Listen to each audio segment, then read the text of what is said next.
Hello everyone. तो चलिए start करते हैं वीडियो। और इससे पहले मैं ऑलरेडी 3 वीडियो इस चैप्टर की डाल चुका हूँ, जो कि है प्लानिंग। हमारा चैप्टर 4 है ये बिजनेस स्टडी का। तो चलिए स्टार्ट करते हैं इस वीडियो को। अभी जो हमारा पहला कॉन्सेप्ट है, जो जहाँ से मैं स्टार्ट करूंगा, वो है योजनाओं के प्रकार। यानी कि किस टाइप के आप प्लान बनाते हो, किस टाइप के आप एक्शन प्लान जो होते हैं वो आपके किस टाइप के होते हैं। तो उससे पहले ये समझना जरूरी है कि योजना यानी कि प्लान जो होता है वो उसका मतलब क्या होता है। तो यहाँ से हम लोग करते हैं। एक योजना संगठन द्वारा अपने उद्देश्यों को प्राप्त करने के लिए प्रस्तावित कार्यवाही है। बोलने का मतलब ये है कि इट्स एन एक्शन प्लान, जो कि एक ऑर्गेनाइजेशन के द्वारा सेट किया जाता है ताकि वो अपने ऑब्जेक्टिव्स को क्या कर सके, अटेन कर सके। So it's a action plan for attaining the organisational goal. ठीक है। इट्स अ डॉक्यूमेंट, ये एक दस्तावेज होता है जिसमें ये लिखा होता है विच स्टेट्स दैट कि जो भी हमारे फिक्स्ड ऑब्जेक्टिव है, निश्चित उद्देश्य है, उनको किस प्रकार प्राप्त किया जाए। व्हाट इज द मेथड, कि कैसे हम प्राप्त कर सकते हैं। देखो, एक निश्चित योजना यानी एक फिक्स्ड प्लान की जरूरत इस बात से ही समझ में आ जाती है कि किसी भी उद्देश्य यानी किसी भी गोल को प्राप्त करने के लिए एक से अधिक उपाय हो सकते हैं, यानी मोर देन वन आपके पास तरीके हो सकते हैं। अब आपने लॉजिकल प्लानिंग से आप सबसे अच्छे उद्देश्य तरीके को चुन के सरलता पूर्वक यानी इजीली आप अपने उद्देश्यों को क्या कर सकते हो, प्राप्त कर सकते हो। You can easily attain your goals. तो ये होता है। अब योजनाओं के प्रकार की बात करें तो एकल प्रयोग योजना होती है, यानी कि आप इसको सिंगल यूज प्लान कह सकते हो, सिंगल यूज एक्शन कह सकते हो, है ना। व्यवसाय में एकल प्रयोग योजना से हमारा आशय उस योजना से होता है जो विशिष्ट उद्देश्य वाली एकल परियोजना अथवा घटना हेतु तैयार की जाती है। मैं शुद्ध हिंदी में नहीं जा रहा हूँ, बहुत सारे बच्चे हैं जिनकी हिंदी थोड़ी वीक है मेरी तरह। तो बेसिकली बात यह है कि एकल योजना यानी सिंगल एक्शन प्लान जो होता है वो किसी स्पेशल उद्देश्य यानी विशिष्ट उद्देश्य के लिए परियोजना तैयार की जाती है। और ये वन टाइम तैयार की जाती है और ऐसी घटना के लिए तैयार की जाती है जो वन टाइम में ही कंप्लीट हो जाए। ये उन गतिविधियों पर लागू होती है जिनकी पुनरावृत्ति अथवा जिनका दोहराव नहीं होता। यानी कि they they are applicable on the events और the goals which do not repeat themselves. ठीक है। ये एक विशिष्ट उद्देश्य को प्राप्त करने हेतु तैयार की जाती है। वही बात जो ऊपर बोली है कि they are prepared to attain a specific goal. इस प्रकार की योजनाओं का विकास विशिष्ट परिस्थितियों के अनुरूप ही किया जाता है। यानी कि ये जो प्लान होते हैं जब स्पेशल आपकी कंडीशन आती है तो ही तैयार किया जाता है। जैसे कि पहले हम लोग होटल्स में जाते थे, आराम से बैठते थे, खाते थे। अब सीट्स के बारे में आप देख ही रहे हो, सोशल डिस्टेंसिंग आपको फॉलो करनी पड़ रही है, हाथ में आपको सैनिटाइजर यूज करना पड़ रहा है। तो कोरोना की जो कंडीशन है वो एक स्पेशल कंडीशन है।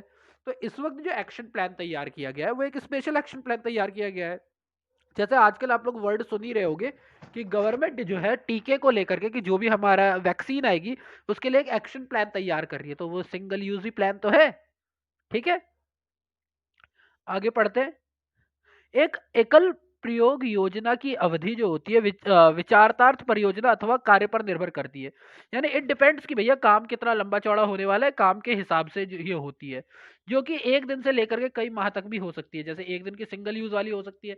जैसे आप मंदिरों वगैरह में जाओ जिस दिन हब ज्यादा होता है, या होटल वगैरह में जाओ जिस दिन हब ज्यादा होता है, उस दिन का उनका एक्शन प्लान काम करने का अलग होता है, नॉर्मल डेज का अलग होता है। सेम चीज जैसे कि अभी देख रहे हो कि कोरोना वाला है हमारा, कितना लंबा चल रहा है। चलो यहाँ पर भी एक उदाहरण दे रखा है। एक विशेष विज्ञान अभियान की रूपरेखा, विज्ञापन अभियान, यानी कि एक कोई साइंस का सर्वे हो रहा है, कोई साइंस प्रोजेक्ट चल रहा है, तो उसके लिए कोई आपने एडवर्टीजमेंट को लेकर के आपने कोई प्रोसेस चलाया हुआ हो। ठीक है। के पश्चात इस योजना की प्रासंगिकता समाप्त हो जाएगी। यानी कि एक आपने फिक्स टाइम ले लिया, एक फिक्स प्रोजेक्ट ले लिया, उसके ऊपर आपने काम किया, वो काम समाप्त हुआ, इसका भी टाइम पीरियड खत्म हो गया। नया प्लान नई योजना के साथ आएगा, नया नया इवेंट आएगा, नई योजना आपको बनानी पड़ेगी। अब देखो यहाँ पर ना एक ये पेड़ दे रखा है, इसमें आप यही दे सकते हो कि हमारे दो तरह की योजनाएं होती है। एक होती है हमारी स्थायी योजनाएं और एक होती है हमारी एकल योजना। तो एकल योजना के दो पार्ट दे रखे हैं, प्रोग्राम और ये, जबकि इसके हमारे 6 पार्ट दे रखे हैं। ठीक है। तो हम लोग एकल योजनाओं के प्रयोग यानी सिंगल यूज एक्शन प्लान जो होता है उसके बारे में पढ़ेंगे। तो सबसे पहला क्या पढ़ेंगे इसके अंदर हम लोग, प्रोग्राम। कि भैया प्रोग्राम क्या होता है। तो प्रोग्राम किसी विशेष कार्य को पूरा करने के लिए बनाई गई एक एकल उपयोग विस्तृत योजना होती है। A programme is an action, a single used action plan which we make to attain a specific work. ठीक है। इसमें उद्देश्यों, नीति और प्रक्रियाओं के नियमों का सहयोग होता है। यानी इसके अंदर हम क्या बताते हैं, इसके अंदर अपने गोल्स बताते हैं, अपनी पॉलिसीज बताते हैं, अपने एक्शंस बताते हैं, और रूल रेगुलेशन जो है इन सबको एक प्रोग्राम के अंदर लिखते हैं। ठीक। दूसरा होता है हमारा बजट। तो बजट तो देख ही रहे हो, हर साल आता है हमारे पास बजट। तो बजट का भी आपका एक चैप्टर है मैक्रो इकोनॉमिक्स के अंदर। मैक्रो, हाँ मैक्रो के अंदर है। माइक हाँ मैक्रो के अंदर है बजट का। 12th के हो ना, हाँ। बजट अनुमानित परिणामों का वितरण है। यानी कि ये क्या है, एक बजट जो होता है वो क्या होता है, आपके एक्सपेक्टेड जो भी रिजल्ट होंगे उसका ये क्या होता है, डिस्ट्रीब्यूशन होता है। भविष्य में निश्चित समय के लिए गणितीय शब्दों में व्यक्त किया जाता है। यानी कि सिंपल सी बात है, देखो बजट को मैं ज्यादा डिफाइन नहीं करूंगा, ये इकोनॉमिक्स के बच्चों आप लोग आराम से हिंदी इंग्लिश दोनों में करवा सकते हो कि एक वित्तीय वर्ष के अंदर सरकार के द्वारा, या एक वित्तीय वर्ष के अंदर सभी अनुमानित आय तथा अनुमानित व्ययों का लेखा जोखा क्या कहलाता है, बजट कहलाता है। तो a budget is an A budget is a sum of expected income and expected expenditure in a fixed period of time, or in an accounting period भी बोल सकते हो, या in a period of a year, ऐसे भी बोल सकते हो। ठीक है। तो बजट भी आपको पता है बार बार बनाया जाता है, तो इसके लिए भी सिंगल प्लान होता है। अब कैश बजट हो सकता है, सेल्स बजट हो सकता है, अलग अलग टाइप के बजट होता है। हमारे यहाँ देख ही रहे हो आप, रेलवे बजट वगैरह आते ही रहते हैं, है ना। देन हमारी स्थायी योजनाएं होती है। अब देखो अगर मैं स्थायी योजनाओं को बताता हूँ, तो वो कौन सी योजनाएं होती है जो कि व्यवसाय में अनेक बार प्रस्तुत की जाती है, यानी कि बार बार ये प्रस्तुत की जाती है व्यवसाय में अनेक बार, यानी मल्टीपल टाइम आती है, क्योंकि ये संगठनात्मक परिस्थितियों पर ध्यान देती है जो व्यवसाय में बार बार उत्पन्न होती है। यानी आपकी ऑर्गेनाइजेशनल जो कंडीशन होंगी जो बार बार उत्पन्न होंगी, ये उनके हिसाब से बनेंगी। ये योजनाएं एक बार बनाई जाती है और लंबे समय तक आवश्यक संशोधनों के साथ उपयोगिता बनाए रखती है। जैसे ये एक बार बना लिया, बस टाइम टू टाइम इसे थोड़ा थोड़ा चेंज किया और ये अपने आप वही चलती रहेगी। जैसे उदाहरण के लिए, एक नए व्यवसाय को स्थापित करने के लिए की गई योजना जो व्यवसाय प्रारंभ करने से पहले से लेकर व्यवसाय की प्रगति के प्रयासों तक सभी में प्रयुक्त रहती है। यानी कि जब भी आपको एक ऑर्गेनाइजेशन चालू करने वाले हो, एक बिजनेस चालू करने वाले हो, तो आप ऑलरेडी प्लान बना के रखते हो कि भैया हमें कैसे कंपनी को चालू करना और कैसे हमें इसे आगे तक बढ़ा करके ले जाना है। और ये जो प्लान आपने बनाया होता है ये काफी लंबे टाइम तक चलते रहते हैं। थोड़ा बहुत परिस्थितियों के हिसाब से चेंज आता है, अदरवाइज सेम ही चलती रहती है। अब इसके प्रकार कौन कौन से उद्देश्य। ठीक।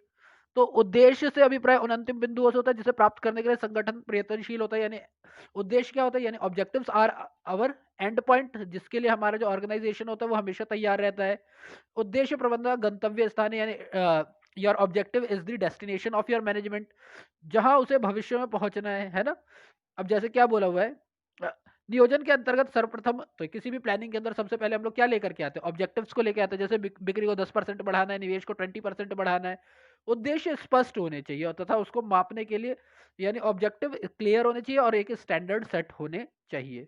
देन मोर्चाबंदी की अगर हम बात करते हैं, तो व्यूह रचना से अभिप्राय क्या होती है, उन योजनाओं से होता है जिन्हें एक संगठन परिस्थिति चुनौती अवसरों का सामना करने के लिए तैयार कर एक विस्तृत योजना है, कि आप किस तरीके से जो आपकी जो भी ऑर्गेनाइजेशनल कंडीशन आएंगी, जो भी चैलेंजेस आएंगे, जो भी आपको अपॉर्चुनिटीज मिलेंगी, आप उसको किस तरीके से आगे लेकर के जाओगे। इसके लिए हम लोग क्या करते हैं, मोर्चाबंदी करते हैं, यानी कि हम लोग एक तरह से अपनी एक पूरी मैनेजमेंट बनाते हैं। ठीक है।